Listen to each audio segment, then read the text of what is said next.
Okay, everyone, I am ready to do the pressing process. This is the tofu. Excuse me, this was the soybean, the curdled soybeans. So on this small one, I did the same thing. I split up the batch that I had, and in the small one, I just got the regular bean curd, and I just put some kosher salt in it, stirred it up. Now in the other one, because I wanted to do the seasoned tofu, I did Szechuan seasonings. What else I do? Szechuan seasoning, a little onion powder, some I ran out of the chives because that's one of my favorite seasonings. But it was like salt, cracked black pepper, Szechuan seasoning, and onion powder. And it's the thing about Szechuan seasoning, believe it or not, I did not know anything about that because I've seen it, but I never wanted to try it because, you know, I just never thought about it until my pastor, she made something with it, and I couldn't figure out what that seasoning was, and she told me that it was Szechuan. I don't know if it was right. I don't know, whatever it was really good. And I went out and I bought me some, and I have been using it ever since. It's like it has everything in it.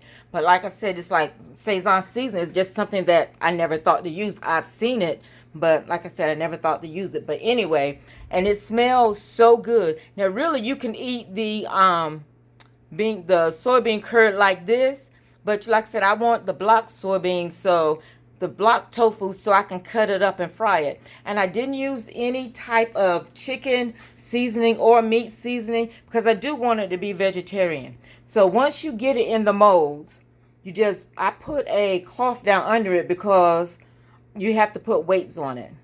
So I just fold this over. And what I have is a steamer. My daughter tells me that, I'm a hoarder because I like collecting gadgets. But you never know when you're going to need those gadgets. And you just put it in here. And the longer you keep the tofu pressed down, the curds pressed, the firmer it will be. So what I'm going to do for a few minutes with just a regular can. This is some coconut milk. And just put it up there and just let it sit there. And as it go down a little bit, I'm going to put probably a plate or something on it just to keep pushing it down. I do have another level of the steamer that I can put on top of them and put all the cans in there to hold it down. But what you want to do, ooh, don't break my glass. But what you want to do definitely is just hold it down, press it down, but pick it up because you don't want it soaking in its own liquid because you're pressing out the rest of the whey that separated from the curds. And it should be ready. Well, you can get it as firm as you want because it's ready now.